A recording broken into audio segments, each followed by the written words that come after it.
right, good morning. We will get started here. Thank you so much for joining me for this Learn a Latte presentation. Learn a Latte is a student services series where we discuss different topics related to your child's life at Hersey or life after Hersey, hence the spelling of latte. And because this is bright and early, some of you may have that latte or other form of wake me up in the morning to get going. And so again, thank you for joining me so bright and early. I believe I have it set where the the chat and the Q&A is open. For now, we're going to have the mics and videos off. Go from there as well. So unfortunately, I wish I knew how to turn off the make sure the waiting room just would go, but we'll have to deal with that as well. So, all right. So this is a topic that I really do like in that I think it's very important for us to be aware of some things. Social media obviously is huge. It's been around, for a little while now, for sure. Probably your kids, if they're on it, are growing up in it, and it's having a pretty big impact, I think, on the college process. So that's what I kind of want to talk about today as we go through this important topic. So I just want to make sure, hopefully everybody can see the screen again. If there's something you're not seeing, please let me know. All right. So this morning, I hope to cover in about 30 minutes some pros of social media as it relates to the college process, but really also kind of talk about 3 areas of concern that I'm seeing more and more, just to everyone be aware of. And a couple times here and there, like right now, you'll see some screenshots from some actual social media sites, and so kind of keep those in mind. You may have seen stuff like this as well, and so we'll kind of talk about it. So what are the pros, right? The pros are those of you who have high schoolers. We're probably ish in the same age. If you went to college, you probably, I'm guessing you went to college in the 90s or 2000s, somewhere in there, before social media. So at least speaking from my own personal experience, there was no social media. The internet was barely kind of going. I applied on paper, writing in my applications. And so the way you got your information was the counselor, the college reps when they would come visit, or you go to a fair, probably a really huge book. Or I remember the College and Career Center at my school was pamphlets and things like that. And so all of those things were part of what how you got your information, right? And then or you went for an in-person visit. That was really important as well. Nowadays, of course, social media makes it a lot easier to get a lot of this information. And so some of the things that you might use it for or see, whether it's just technology in general or the internet, is there's official college accounts. And so it could be the school overall, it could be admissions, there could be virtual tours on these different things. And so you can really get a sense of the information that way. And students who are on social media, and parents, can see it in their feed a lot easier. There are more and more student-run accounts where you might, they're not officially from the school, but you get kind of that behind-the-scenes look at what it's like to be a student. And there could be some more unfiltered information, especially if it's not, related to the school. They could give you the good and the bad and behind the scenes. And again, we'll have to be careful with that. I'm on a couple advisory boards, Baylor and University of Dayton, and both marketing departments that I've had meetings so far this year have really been asking about social media. And I asked at Dayton, with the student accounts, like, what if it's not a real student there? What if it's just somebody trying to sabotage your school or something like that? And they said, well, if we reshare any student content on our official sites, we really vet to make sure that they're a student and actually go here and things like that. Because I always wonder, like, what if you're, again, trying to kind of sabotage the rival by telling, everyone how terrible the team or the school is, but you don't really go there. So very interesting. Again, kind of to have this discernment, which I'll talk about this morning.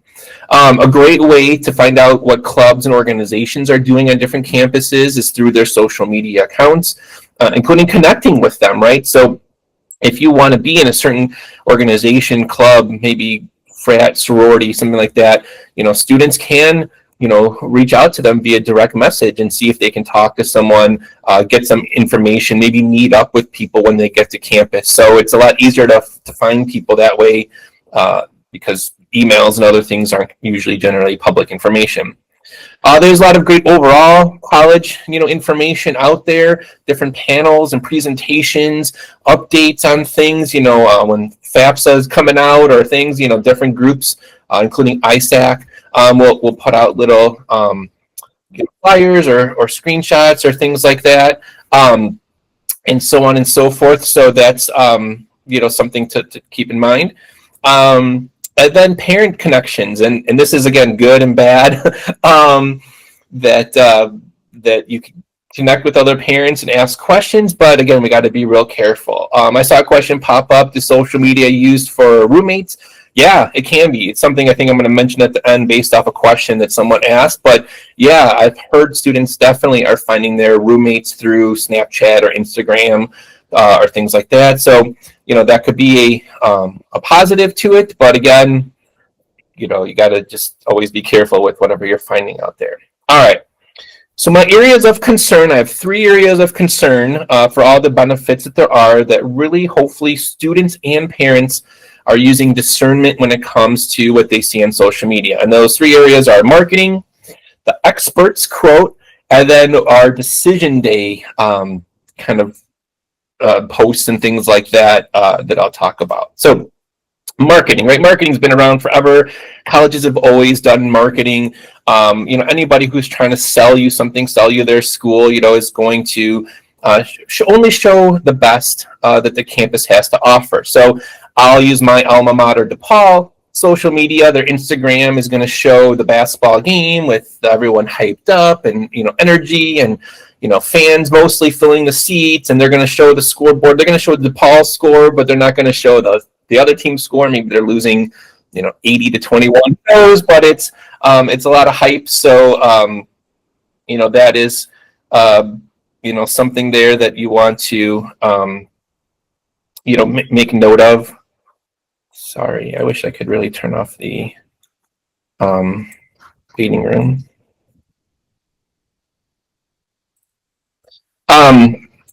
But what if the reality of that, what if this is the reality, right? What if, this is really what you're seeing? They're not going to post this on Instagram or whatever. They're going to show you, the best of the best, right? So again, this isn't anything that new. View books for years have had, the students all excited together. They've had the beautiful fall colors and the perfect weather and things like that.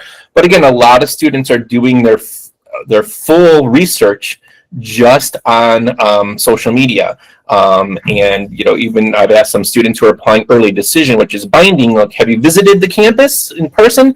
No, but I've looked online a lot, and you got to be real careful with that, because again, they're going to show you the best of the best.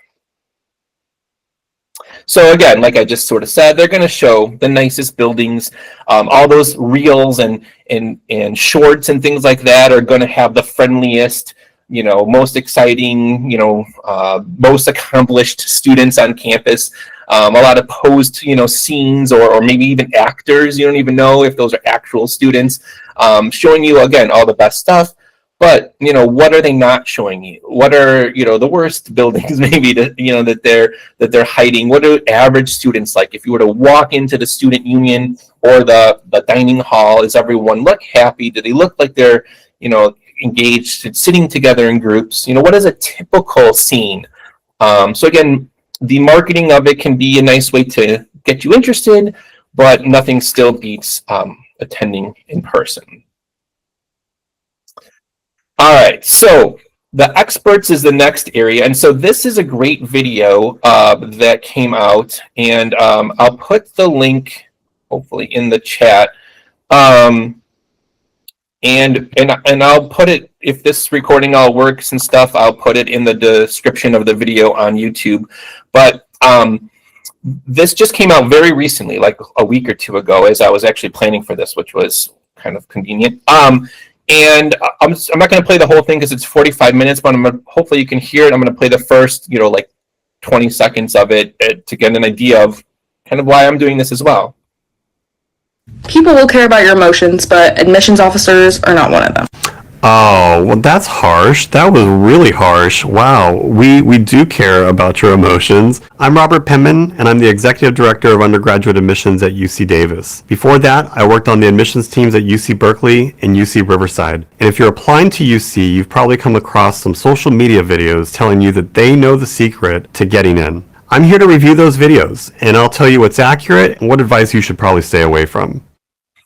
So again, I think that's awesome because that is one of my big concerns of what we see on social media is everybody who says that they're, experts are getting their advice from TikTok. They're getting their advice from Instagram or YouTube or something. And who are these people? So if you put it in a different context, do you take all of your medical advice from WebMD? I mean, I hope not. Do you bring ChatGPT to court with you so you don't need a lawyer? I'll just, ask Chat, AI what the law is or something. Voting time, so many people go crazy posting their views. Does that ever change anyone's mind who to vote for? Would you replace your transmission or engine by watching a YouTube video? Like, I might change my headlight, but not, something major. And so why would college be different? Why are we going to these random things on social media to make a major decision? It could be part of the process to learn more about it, to get some ideas for sure. But again, like if I'm going to take, everything I see and make my full decision on it or make a major, again, decision or action based on what I see, I could run into some trouble. So, while because what I do, I'm often looking at stuff on my phone. So these are screenshots of different experts or groups or companies or whatever that have popped up on my social media feed. And of course, the more you look at it, the more the algorithm picks up on this and more of these things, pop up. And I find them fascinating because some of the messages. So hopefully, I don't know if you can see all of it, what depending on what you're looking at. But if you start all the way to your left, there's a 12-week program that will discover, how to get looked at. And then the second one, there's a 25-page strategic roadmap that decodes 11 key criteria. And, they'll, instead of charging you $2,500, they'll drop the first 100 people to $500. There in the middle, there's 3 proven strategies for strong applications. The next one is, a 2-week plan. And then the last one is, for 9th through 11th graders, there is 4 moves that you need, right? So, all these people have all these different plans and roadmaps and guides and packages that you can get. And I'm not saying that everybody out here has no clue what they're talking about, but you want to be, again, very, very careful who these people are and what they're telling you. And so, as well as I was prepping for this, I got a great email from people I do trust who are really experts. If you've ever seen The Truth About College Admission, it's a great book. I think I've referenced the podcast a few times here and there in different presentations, but it's Rick Clark from Georgia Tech. He's high up in admissions in Georgia Tech, and another school counselor who does a lot. And their email in October here was talking about looking at the sample size of who these experts, are. And so I'm not going to read this whole thing to you, but I really like number 2, where it comes to these experts or consultants. And basically it says if there's people out there who are looking to sell you stuff, basically they're going to give you all this advice and promises and things like that and how to get into your dream school. Instead of asking, how much does it cost, or maybe how many weeks or how many steps or how many whatever, ask them what is their N, and the N again is the sample size. And so they'll say there's an inverse correlation between the number of students or families a person's worked with and then the number of guarantees or promises they'll make. And if their N of students or mission experiences or promises they make, are in the single digits, especially if they share the same last name. So if it's your own kid, run from this advice. And so basically, to summarize, I see a lot of these things out here where it's especially like college age kids. Like, I got into Harvard, and so I will tell you how it works. That's one person, one experience. It really, you cannot go by, that really subjective thing, I believe. So these are the same accounts that I just showed you a couple slides ago. And so you could see some of these, and these were all either sponsored, so either they paid for an ad or whatever.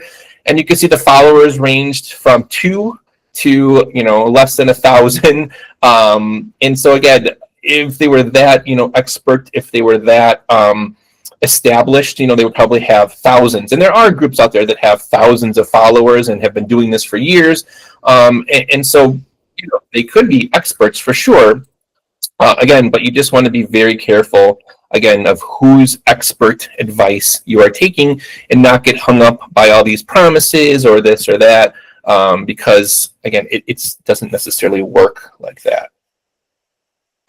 Another area that has its pros and cons are the parent groups. And so, again, these are actual screenshots from the last week or so from different parent groups. And so you can see some of the questions that come up here. So Thrilling Nectarine is asking about fellow parents that their senior got in to Ohio State and they can get free tuition for certain incomes if they start at a regional branch, and that way they can graduate debt-free. So they're asking, is that a better route, or should they just pay the $13 to $24K a year and go straight to the main campus? So,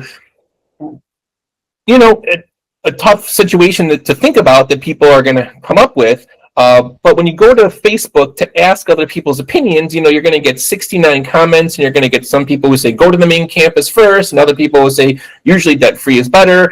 And you may end up with like so many different, opinions or thoughts, that you're going to go even crazier, right? Second one, Catherine is asking, how much do freshman year grades matter in the admissions and merit? And so the first response says, none. Sophomore probably, junior year's where it's at, and then the next person says everything counts. So you've got 39 comments, and the first two that pop up are both opposites. So where are you going to get to with that? Third one here from Lakia, she says, the fact that these schools want to force a decision out of you before giving you merit award is ridiculous. And there's 100 comments there and 106 likes, but I don't know any schools that force you to make a decision before they give you your financial aid package. So that to me is misinformation. I don't know where she's getting that from.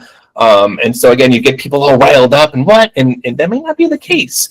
And then the one on the right here from Arrow Hero, which I don't know if that's a real person or not, but saying how their daughter got into Mizzou with a pretty decent award, test optional, she's out of state, 4.0 unweighted GPA, 3.8 unweighted Mizzou recalculated GPA, which that doesn't even make sense to me, because if you have an unweighted GPA of 4.0, that means you have straight A's. So I'm not quite sure how you could have less than straight A's if they recalculate your GPA. Like, it's not sure on that one. There might be something I'm missing, but again, sometimes these turn into these like brag fests or sob fests or other things.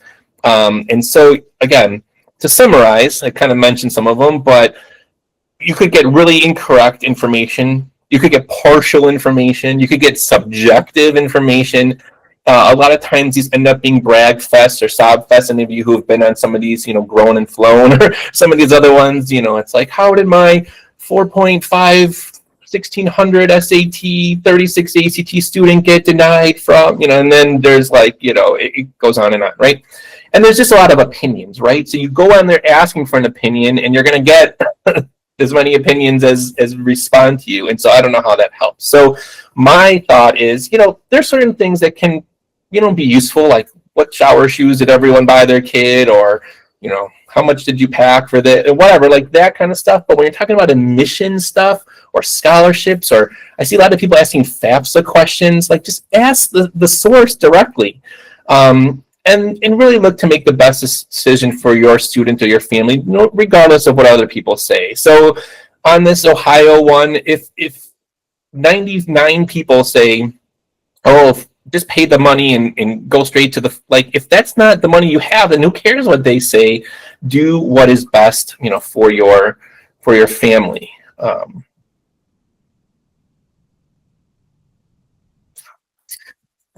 All right, I see a question in the chat. We'll get to that at the end. Yeah, for sure. So I will swing back to that. Great question.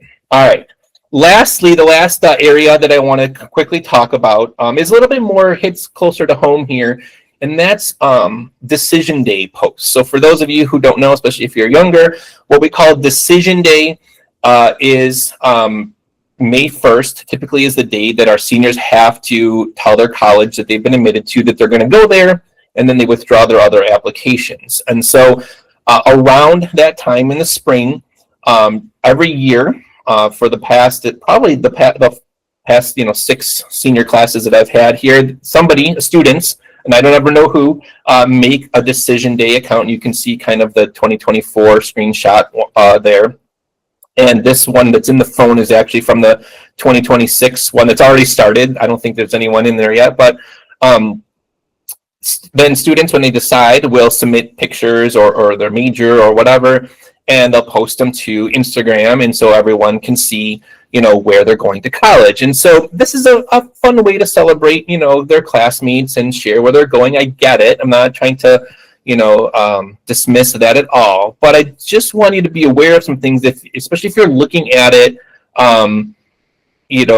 to kind of plan or figure out for your younger students, right? So the first thing, and this is just my own kind of thing, like, do you want everyone to publicly know where your child is attending college and what they're majoring in and all that? That could be a conversation you have with your student about submitting that stuff. But more from what my angle is this information actually true?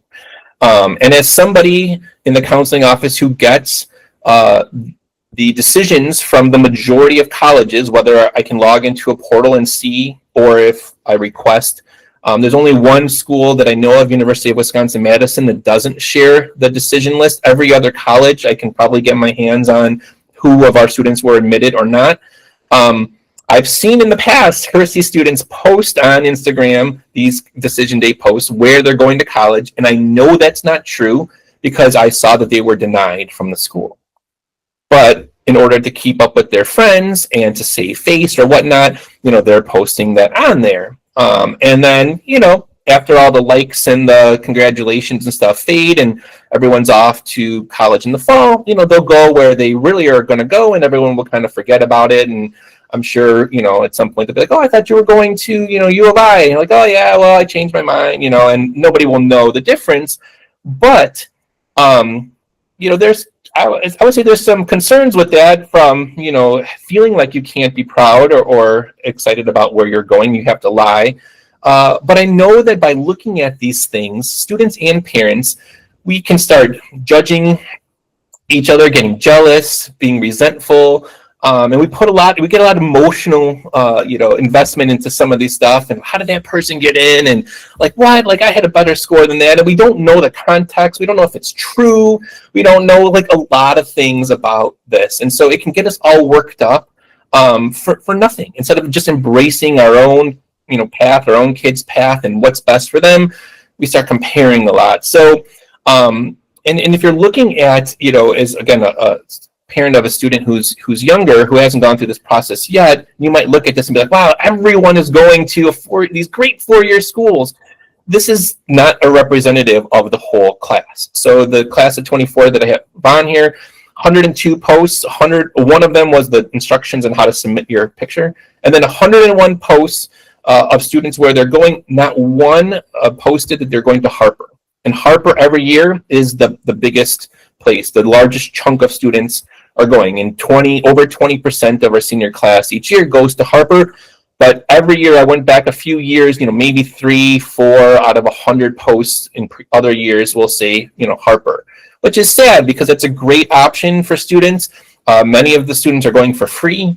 And nobody wants to celebrate that. And so again, you look at that, and if I'm like, if you're telling your kid, what about Harper? And they're like, Mom, nobody's going to Harper. Look, that's not the case. That is not the case at all. So I just want to kind of throw that out there as well. So in summary, I hope that you do proceed with caution when you're looking, and you and your students are looking at different social media sites and forums and videos and things like that, to make sure that you're not basing this really big decision on a lot of things that could have a lot of question marks related to them, right? Whether it's misinformation, whether it's wrong information, partial information, whether you are looking at some of these promises and thinking, I'm going to shell out $3,000, $5,000, $10,000 to get this secret information. So many, here's the insider information from former Ivy League admissions officers or former college admissions officers. Our college reps who come to the schools here tell you everything. It's not a secret. They will tell you how it works for free. You can ask them on these campus visits. You can email them, call them, ask the people, directly, instead of, trying to get kind of, I don't want to say scammed, but you might get scammed, into it as well. So I'm going to stop sharing here for a minute. And I am going to answer a couple of questions that came in. Hopefully so far this has been helpful or something to think about. Definitely, if you have questions, put them in the chat as well. But one of the questions that came in was, what if my student doesn't have a social media account? If we've opted, to restrict that, which makes sense. My oldest is a freshman; he does not have social media either. Does it hurt them to not have one? So I would say in the application process, it won't hurt them. Colleges may ask for, if you have, handles or something to put it, but it's always optional. And college admissions reps, when they're reading applications, they don't have, hours to kind of look up your thing and go through all the stuff. So it's not going to hurt them not to have one in terms of getting admitted. On the flip side, though, if you do have inappropriate sites or things on your site, it could hurt you, especially if you're an athlete. Athletes in the admission and recruiting process, I think, where social media comes a lot. And there's definitely stories of athletes who've had scholarships revoked because the school has found, inappropriate posts and things like that. So it could hurt you there. If you were looking, like some of those tips I said, looking for clubs or organizations or things like that, if it's a public Instagram account or Facebook account, you don't need your own account to see the public accounts. You can still look at it on, the web or whatever, on a browser. You may not be able to engage, of course, or do as much, but you can still see some of the basic public accounts. So if you're trying to look at stuff, you don't have to get your own account to look at some of the things. And as somebody asked before, roommate matching can happen through social media as well. So if you feel like your student's going to miss out on connecting with people, then that's where that might come in. So and then another question was, are there social media actions that can actually strengthen the process? So again, like I said, athletic recruiting is kind of a big one, where they'll post their highlights and their stats and share recognitions and all that kind of stuff. Otherwise, unless you have a huge following, you're actually like an influencer, you're doing something really unique and amazing, and you want to include that in the activity section. But it has to be legit. You have to have a lot of followers. And it has to be something that's really different.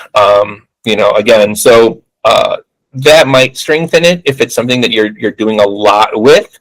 But really, most, I would say the vast majority of students, it's going to be a non-issue in the application process. Another question that came in was, how can a student with no current social media presence get started? what type of content or platforms, such as digital portfolios, LinkedIn, creative accounts, how can we best support strong applications? So I think part of that is the purpose or goal of creating the account. Like, what would be what's your goal, right? So, what are they hoping to achieve by creating this account? And that might be the type of account or the type of accounts or what they post. So, again, if you are an athlete, they're a potential athlete, and coaches, where are coaches looking? From what I've seen, a lot of them are looking at X, formerly Twitter, still, or possibly Instagram. So, that you might want to create accounts there, just for your athletic, endeavors. If it's to connect with employers or internships or things like that, that's where you might create a LinkedIn, which is the more professional one. If it's something like a digital portfolio or something more creative, and it's not required for the application, because if there's a portfolio required for the application, it'll be kind of embedded or listed kind of in the application how that school wants to get it. But if you just want to have it, for whatever, then that would kind of be up to the student. You could maybe reach out to some of those creative, colleges or admissions offices and, see is there some place that they're looking, talk to the art teachers here. But one thing I'll mention is, well, most students apply through what we call the Common Application. When the Common App when the college downloads their student's application to review it, it basically comes in like a PDF form. So there are no links that they can click on and go to. So if they are going to go to a site, they would have to copy and paste or type it in. And so again, a lot of times they don't have that time to do that. So again, it's not something that is typically used, but if here it is, you might want to ask the colleges directly, do you look at this? And if so, like, what's the best way to share this with you? Another question we got was, are there workshops or resources available to help students build a professional online profile, especially those in the arts? So right now we don't have anything like that. I can definitely help students, especially create like a LinkedIn. For the arts, again, I would look at, talk to the art teachers. Colleges often will also host portfolio events, resource events. There's a National Portfolio Day. That stuff might, kind of take place outside of social media, but you can get feedback from there. I think a question previously was, and I got it here too, about kind of demonstrated interest. So do they track who follows their social media, or where can we get accurate information about demonstrated interest? So demonstrated interest, for those of you who don't know, is when a college will take a look at how interested does this student actually seem to be in our school. And they take that into account when they go to make an admissions decision. If a student never visited, never talked to a rep, never opens their email, they just threw the college on the Common App and hit submit, it doesn't look like that student's that interested in the school. And when you only have certain spaces, or you want to make sure that you get, fill certain boxes in your school, if you're looking at that student and you're like, that student's probably not going to come here, they didn't seem like they're that interested, they haven't engaged with us at all, we're not going to admit them. We want to make sure that the people we admit actually come here and fill those spots we're looking at. So is social media used for that? I would say no. I don't know if they really have a way to track that. Most people's social media, it doesn't have their name. They might have private, accounts. And again, there's not enough manpower in the admissions offices to really check all those things. Now, again, if you're an athlete or someone who's going to represent the school that way, then those teams and coaches are probably going to look at your social media. But in terms of admissions, for just regular students, they're most likely not checking social media for that. To find out what they're looking at, and if they're looking at it, again, go straight to the college website or talk to the admissions rep. But from how I understand it, social media engagement is not indicative of demonstrated interest. Now, a student who maybe has been following a lot of clubs, organizations, or accounts, when they are writing an essay in the application, why do you want to come to this school? they might mention, I've been following, your Instagram for years, and I can't wait to, attend this event or be a part of this group or this, like that could show that you're interested in it, in the school and you've done your research. But again, just clicks on their, on their page isn't gonna be a factor. And I know we're going over. This is the last question here. Somebody just has a question, said scholarships. I'm not sure exactly what they mean, but to spin it to the social media piece, there are scholarships that are there are scholarship sites, accounts. You can follow FastWeb or scholarships.com or a lot of different national scholarship databases on social media and see things posted. On our Life After Hersey sites, I definitely post different scholarship information as well, or reshare things like that. So if nothing else, follow us on Life After Hersey on Facebook and Instagram especially, to get scholarship notifications, and of course check your email as well. So those were, I believe, all the questions I had. I think I covered them all. If anyone has any last minute questions, please let me know. Otherwise, I hope that this was insightful, something to think about, some food for thought, some discussions to have with your kids at home about how they're engaging with social media in college, some warnings, some benefits. I think it's fascinating. There's a lot of areas we could go down and talk more about, but that was just a quick overview that, again, hopefully has you thinking. So if there's nothing else, thank you again for coming, and have a great day, everybody.